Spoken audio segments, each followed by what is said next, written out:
محمد أعوذ بالله من الشيطان الرجيم. بسم الله الرحمن الرحيم. الحمد لله رب العالمين والصلاة والسلام على أشرف الأنبياء والمرسلين. أما بعد فقد قال الله تبارك وتعالى في القرآن الحكيم وهو أصدق الصادقين وقوله الحق. بسم الله الرحمن الرحيم. ان الدین عند اللہ الاسلام. سبق اللهم صل علی محمد. عزیزان گرامی، آج کے پہلے خطبے میں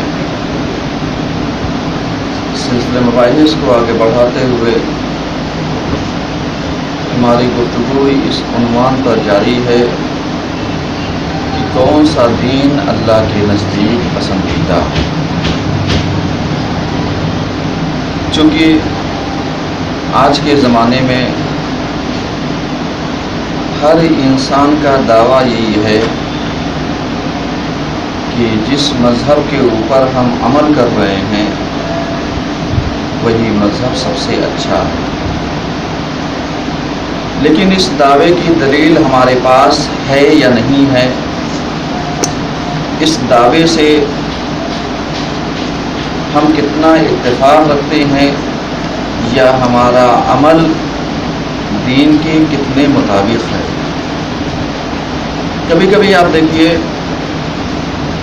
بعض اوقات ایسا ہوتا ہے کہ ہم اپنے ہر عمل کو دین اور شریعت کا نام دے دیتے ہیں، جبکہ حقیقت یہ ہے کہ دین اور شریعت کا نام دینے سے پہلے ہمیں دین کے بارے میں جانکاری حاصل کر لینا چاہیے، دین کے بارے میں معلومات حاصل کر لینی چاہیے. تب ہمیں پتہ چلے گا کہ ہمارا عمل دین کے مطابق ہے بھی یا نہیں ہے. آج سب سے بڑی پریشانی اور پرابلم جو کریٹ ہوتی ہے وہ یہی ہوتی ہے کہ انسان دین کا مطالعہ کرنا نہیں چاہتا، دین کے بارے میں جانکاری حاصل کرنا نہیں چاہتا، اور جو دیندار ہیں، جو عالم ہیں، فاضل ہیں، جو اس وادی میں اترے ہوئے ہیں، ہمارے پاس اتنا وقت نہیں ہے کہ ہم ان کے سامنے ضانو ادب طے کر کے کسی بات کو ڈکلیئر کر لیں. کیوں؟ اس لیے کہ اگر ہم ضانو ادب طے کریں گے تو ممکن ہے ہمارا نظریہ ہمارے عالم سے اتفاق نہ رکھتا ہو. تو سب سے اچھا راستہ یہی ہوتا ہے کہ آپ اپنے عالم سے سوال کیجئے، اس سے حوالہ مانگیے، کتاب مانگیے، اور وہ عالم کہ جو اس سے رتبے میں بڑا ہو، علم میں بڑا ہو، آپ اس سے جا کر کے تصدیق کیجئے، تائید کیجئے. کیونکہ کبھی کبھی ایسا ہوتا ہے کہ مثلاً ایک بزرگ عالم نے کوئی چیز بیان کی. بزرگ کا مطلب سن اور سال نہیں ہوتا. عالم جلیل یعنی جو علم میں پیش رفت ہو، جو علمی میدان میں آگے ہو، جس نے ضانو ادب حوزات میں 10-20 سال سے اوپر اس نے علم کی وادی میں گزارا ہو، نہ یہ کہ وہاں گزارا ہو. فرق کرتا ہے. اس سے تصدیق کیجیے. اور کبھی کبھی ایسا ہوتا ہے کہ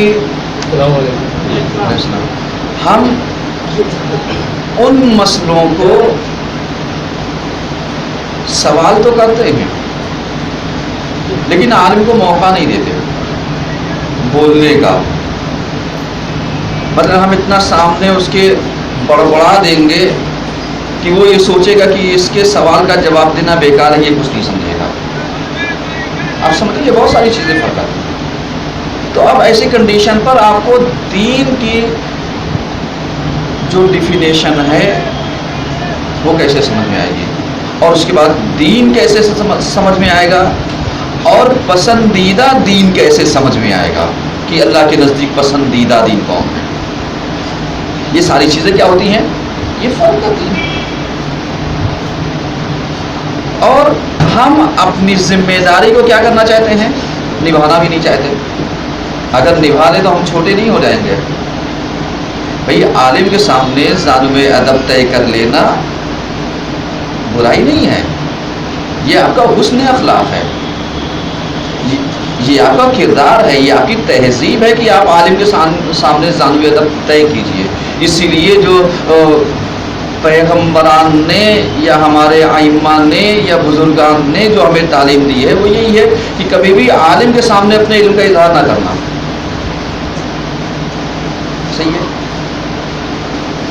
سماج ہمارا کیا ہے، سماج ہمارا یہیں پر آ کر کے مار کھا جاتا ہے کہ مثلا کسی ذاکر کی کوئی بات سن لی، کسی ذاکرہ کی کوئی بات سن لی. کلیئر کس سے کرنا ہے، جس سے سنا ہے، کیونکہ پڑھا اس نے ہے. اب ایسا نہ ہو کہ پاکستان کا ذاکر کوئی ایسا ہو جائے، جیسے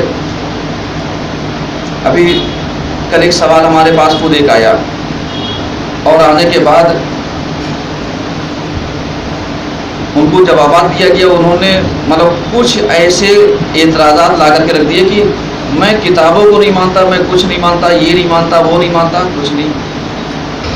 ہم نے سرچ کیا کہ یہ کنفیوژن پیدا کہاں سے ہوئی. یہ میں بتا اس لے رہا ہوں، نام کہیں کسی کا نہیں لوں گا، نہ عالم کا نہ الی آخر کسی اور کا. آپ غور کر رہے ہیں. جب ہم نے سرچ کیا اردو میں ایک کتاب مل گئی. اب اردو میں ایک کتاب مل گئی پاکستان کے ایک ذاکر کی لکھی ہوئی.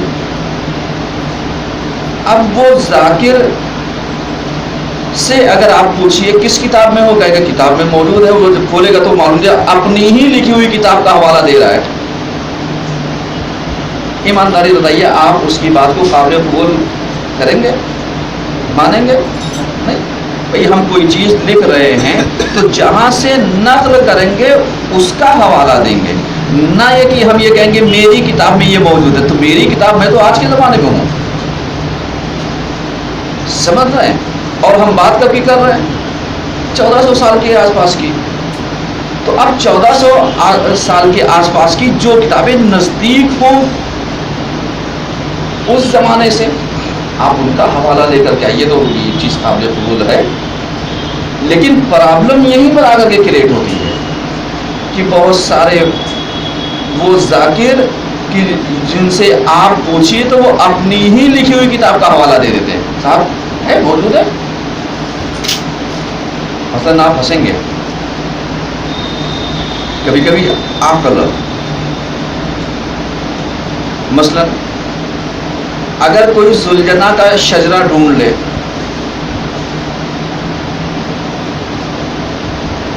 ایک جانور کا شجرہ، نسل الگ چیز ہوگی، بتا دیں کہ یہ اس نسل کا جانور ہے. اب اس سے آپ یہ شجرہ ہو تو لفظ شجرہ کی توہین ہے یہ، آپ غور کر رہے ہیں. لیکن اگر وہ اسی چیز کو استعمال کر کے اور لا کر کے وہ انسان واہ واہ کرے، آپ کیا کہیں گے؟ آپ مند ہیں، صاحبان فہم ہیں. آپ غور فرما رہے ہیں. یہ ساری چیزیں فرق کرتی ہیں. لیکن ہم لوگ کیا سمجھتے ہیں؟ ہم لوگ سمجھتے ہیں کہ بہت بڑا عالم ہے جس لیے آج تک ہم نے کوئی چیز نہیں سنی، اس نے اس کو پیش کر دیا. اور اس کے برخلاف ہم اس عالم کو کہ جو علم کی وادی میں رہ کر کے زانو ادب طے کے 10 سال 30 سال علم حاصل کرنے کے بعد وہ مجتہد بنتا ہے، اور جب وہ کوئی فتویٰ دیتا ہے یا کوئی مسئلہ بیان کرتا ہے تو ہم کہتے ہیں آپ ہم مجتہد کو مانتے ہی نہیں. اور ایک ذاکر کو جس کے علم کا پتہ نہیں کیسٹ والا ہے، پتہ نہیں ڈٹا والا ہے، پتہ نہیں کتاب والا ہے، پتہ نہیں مجلسوں کی کتابیں پڑھ کر کے ذاکر بن گیا ہے، ذاکرہ بن گئی ہے، آخر اس کی بات پہ یقین ہے، لیکن جس نے حوضہ میں 20 سال 30 سال 40 سال اپنی عمر گزاری، اس کی بات ہم ماننے کے لیے تیار نہیں ہے. تو جب تک آپ اپنی مینٹالٹی نہیں بدلیں گے تب تک آپ کو دین نہیں پتہ چلے گا. اور دین سنا سنایا، دین آپ کی پیروی کے لیے تو ٹھیک ہے، لیکن وہی چیز کسی کے لیے حجت ہو جائے یہ نہیں ہو سکتا. سمجھ لیں؟ مگر یہ کہ مطابقت رکھتا ہو ان کتابوں سے، قرآن سے، اہل بیت کی تعلیمات سے، اہل بیت کی سیرت سے آپ لے لیجیے. لیکن کنفرم کیسے ہوگا؟ آج ہمارے یہاں بہت سارے افراد خود ہم لوگوں پہ اعتراض کرتے ہیں، اور کرنا چاہیے، اعتراض اچھی چیز ہے، لیکن اعتراض کا جواب اگر دیا جائے تو اس کو قبول بھی تو کرو. یہ اعتراض اچھی چیز ہے، آبجیکشن کسی چیز پر کرنا اچھی چیز ہے، اس لیے کہ جب تک کسی چیز کے اوپر فاؤنڈیشن نہیں لگے گا تب تک کوئی چیز نکھر کر بھی نہیں آئے گی. چونکہ بندشیں ہماری عقلوں کو کھولتی ہیں، کنڈیشن ہماری عقلوں کو کھولتا ہے، اور ہم کنڈیشن میں ہی نہیں جانا چاہتے. کمال ہے، یعنی ہمارے یہاں دین کا کمال یہی ہے کہ ہم کنڈیشن میں نہیں جانا چاہتے، جو عوام کی مینٹالٹی ہے. اور دین کنڈیشن کے اوپر ہی ڈیپینڈ ہے.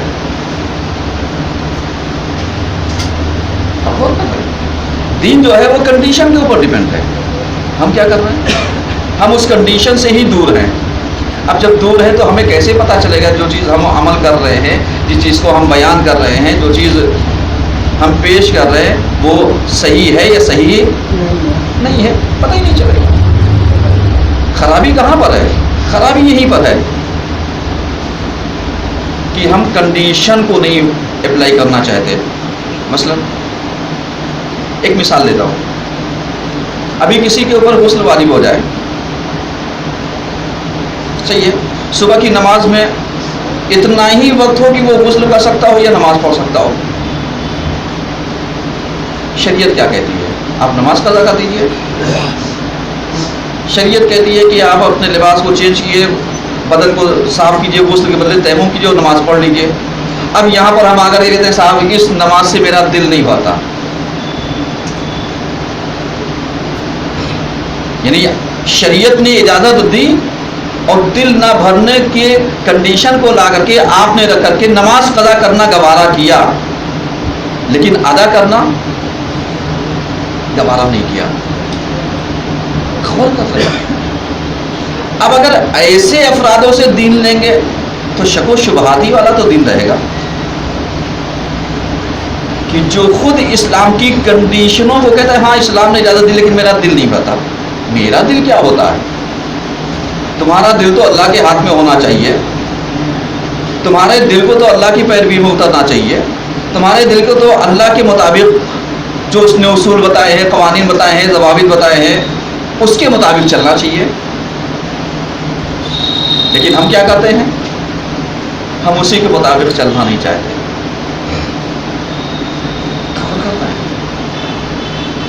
اب اگر یہیں پر پلٹ کر کے مولانا علمدار آپ سے سوال کر لیں کہ صاحب آپ بتائیے یہ جو دل نہ بھرنے والا ہے یہ کون سی شریعت ہے؟ شریعت محمدی؟ یہ شریعت شخصی ہے، پرسنل. تو آپ کہیں گے صاحب یہاں پہ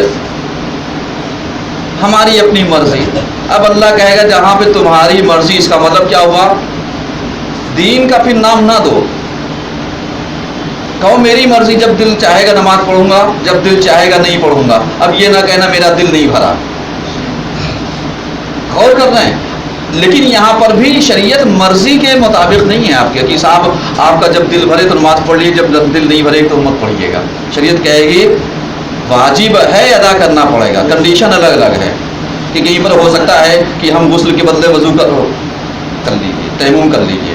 کہیں پر یہ ہوگا کہ آپ کنڈیشن اپلائی کیجیے، مستحبات کو چھوڑ دیے، واجبات کو ادا کر لیجیے. کہیں پر ایسا ہوگا معلوم نہیں آپ دریا میں ڈوب رہے ہیں، صحیح ہے، تو اب وہاں پر آپ کو وضو، غسل، تیمم، رکوع، سجدہ کرنے کی ضرورت نہیں. کہا اللہ اکبر کرو، ڈوب کے تو ڈوب کے نماز پوری ہو جائے گی. اور فرما رہے ہیں کنڈیشن اپلائی ہے. یہ ساری چیزیں سمجھنے کی ہیں اور ہم سمجھ کیا رہے ہیں دین کو اپنے مطابق. خرابی یہیں پر ہے. اور ہمارے یہاں خصوصی طور پر مذہب شیعہ میں بعض افراد اور بھی دھوکہ کھاتے ہیں. وہ بہت سارے بیانات جو ذاکر کے ہوتے ہیں عقائد کو لے کر کے، جذبات کو لے کر کے، یہ اسی کو دین کا نام سمجھ لیتے ہیں. بھائی دین محمدیہ، شریعت محمدیہ الگ ہے اور آپ کے جذبات الگ ہیں. سمجھ رہے ہیں؟ عقیدہ اس کے مطابق ہوگا تو کہا جائے گا صحیح عقیدہ ہے، نہ یہ کہ آپ اس عقیدے کو لا کر کے ادھر تحویل کر دیجئے کہ صاحب میرا عقیدہ یہ ہے، اب قرآن کا عقیدہ ایسے ہی ہونا چاہیے. آپ کون ہیں؟ صاحب قرآن، عالم قرآن، فاضل قرآن کون ہے؟ یہ آپ سے کہا جائے گا کہ آپ کا عقیدہ قرآن کے مطابق ہوگا. ہر صاحب فہم قبول کر لے گا.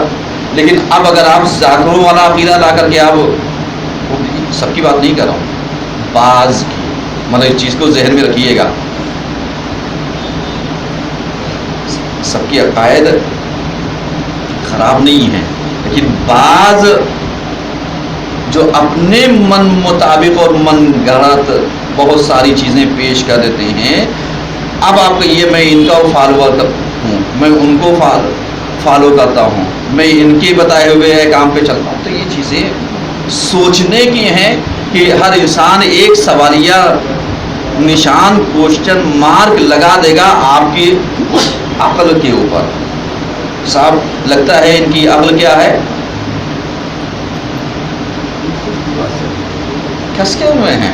اور جو کھسکا ہوا ہو کہتے ہیں صاحب شریعت کے دین کو چھوڑ دو آپ، چونکہ شریعت صاحبان عقل کے لیے ہے، اور جو عقل سے آ رہی ہوگا ان کو چھوڑ دو. یہ جو کچھ کر رہے ہیں اللہ کے اوپر چھوڑ دیے ان کو. لیکن اگر کوئی بنا ہوا مکار ہو، اپنے مطلب کی بات خوب سمجھتا ہو، جب شریعت سمجھے بالکل نہیں سمجھتا، کتنا اچھا انسان ہے یہ. ہیں بہت سارے افراد ایسے پائے جاتے ہیں. اب ایسی کنڈیشن میں، اتنی باتیں میں نے مقدمتاً عرض کی آپ کی خدمت میں، ایسی کنڈیشن میں آپ کو پتہ کیسے چلے گا کہ کون سا دین اللہ کے نزدیک اچھا ہے، پسندیدہ دین کون ہے؟ اور اگر آپ کسی کی دین کی تردید کریں گے تو آپ سے ناراض ہو جائے گا. اور کرنا بھی نہیں چاہیے کہ صاحب ہم کسی کے مذہب کو ٹھیس پہنچائیں، کسی کی آستھا کو ٹھیس پہنچائیں، یا کسی کو یہ کہیں صاحب آپ کو مذہب اچھا نہیں ہے. نہیں، ہم اس سے کہیں صاحب آپ اپنے مذہب کو بھی ریڈ کیجیے، ذرا سا اس کو بھی ریڈ کیجیے، جو سمجھ میں آئے، جو اچھا لگے اس کے اوپر عمل کر لیجیے. زبردستی تو نہیں ہے نا. لا اکراہ فی الدین، دین میں کوئی جبر نہیں ہے. لیکن عورتیں بھی بہت چالاک ہیں. غور کر رہے ہیں، جہاں پر دین آتا ہے تو کہیں گے میری مرضی، اور جب کوئی مولوی مولانا سمجھانے کے لیے جائے کہیں گے دیکھیے دین میں کوئی زور زبردستی نہیں ہے. قرآن کہتا ہے لا اکراہ فی الدین، یعنی آپ ہم پہ زبردستی دین کو نہ تھوپیے. اور اس کے بعد جب یہی کتاب اوریت کی کوئی بات آ جائے جو ان کی رسم میں ہو، وہ کیسے تھوپی جاتی ہے آپ اندازہ بھی نہیں لگا سکتے کہ صاحب یہ 19 سے 20 نہیں ہو سکتا. مثلا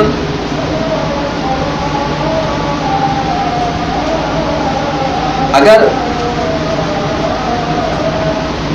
کسی نظر کا ٹائم صرف عورتوں میں مشہور ہے صاحب 12 بجے ہوگی،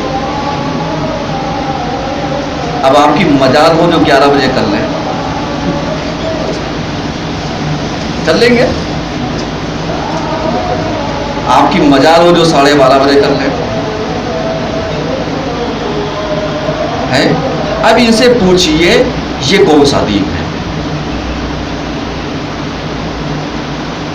ادھر جب آپ سمجھائیں گے لا اکراہ فی الدین، اور یہ جو 12 بجے والی نظر ہے کریکٹ ٹائم، بالفرض ایک مثال دیا ہے میں نے،